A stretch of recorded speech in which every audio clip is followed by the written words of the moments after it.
السلام عليكم ورحمة الله وبركاته. النهارده معانا وصفة حلوة ان شاء الله تعجبكم. تمام. عندنا كده صينية بتاعتي على النار تسخن جدا، تكون سخنة قوي يعني. تمام. بسخن، انا دايما بسخن يا جماعة الحاجة اللي بشتغل فيها قوي، وبعد كده بضيف المادة الدهنية. ضيفي كده بقى، عندك زيت ما فيش عندك زيت حط معلقة سمنة كبيرة. دي كده يا جماعة شوية زيت كويسين كده. تمام. وعندي برضو ايه يعني مش كتير برضو بس كويسين.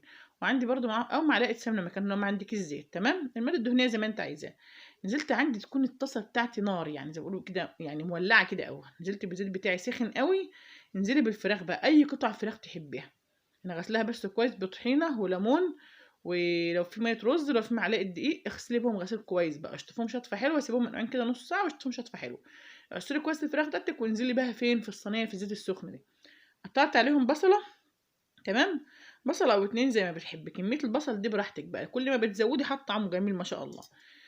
هنزل معاها كده ببصله عندي كبيره. دوك انا بصله كبيره كده بصله صغيره معاها. بصله واحده كمان، لو بصله واحده كفايه عادي مفيش مشكله. ورش عندي من الفلفل كده الاسمر. الفلفل الاسمر مع البصل مع الفراخ مع زيت في التوقيت ده بيدي ريحه حلوه قوي يا جماعه. ابدا بقى عندي احرك الفراخ كده. تمام. طبعا يعني لو في صينيه تيفال او صينيه جرانيت او كده ما بيلزقش فيها الفراخ قوي زي الالومنيوم.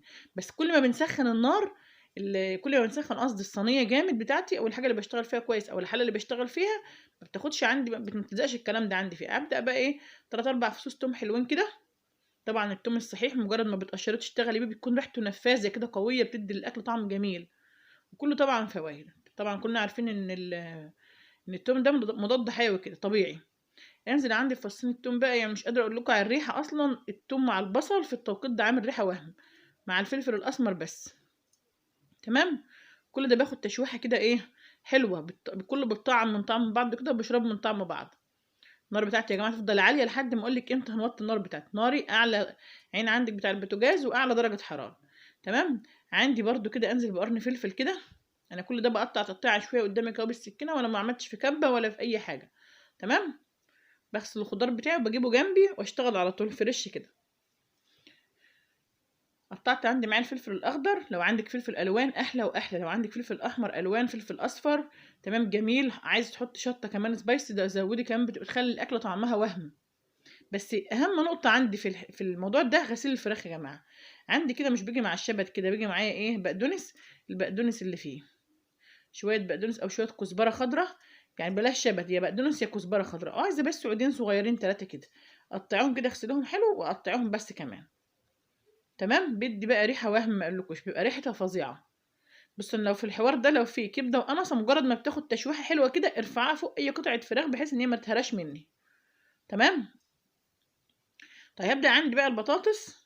هتقطعها مربعات حلقات زي ما انت عايزه، بس اهم حاجه تكون سميكه شويه في التقطيع بحيث ان هي تتحمل مع سوى الفراخ عشان ما تتهرس مني. يبقى شكل الاكل بتاعي كده جميل. لان دايما العين بتاكل قبل البق، يعني بمعنى ايه الكلام ده، لما بيكون الاكل بتاعي شكله حلو وطريقه تقدمه حلوه بتكون تحس ان انت اصلا شبعتي من غير ما اكلتي. طيب البطاطس بتاعتي بقى ما اقطعهاش تكون رقيقه، لا تكون سميكه شويه بحيث تتحمل معايا السوا. عندي بقى رشه كده من البابريكا. البابريكا مدخنه جميله في الاكل قوي يا جماعه. عندي كده برضو رشه من الكمون، ما تكتريش كمون قوي. رشه كزبره برضو. تمام. ورشه شطه كده ايه خفيفه. مش عايزه شطه بلاش، بس شطه برضو طعم جميل. طيب ادي عندي البهارات بتاعتي كده ايه، وممكن لو عندك معلقه من السبع بهارات او بهارات فراخ حطي ربع معلقه صغيره من بتاعه الشاي. تمام.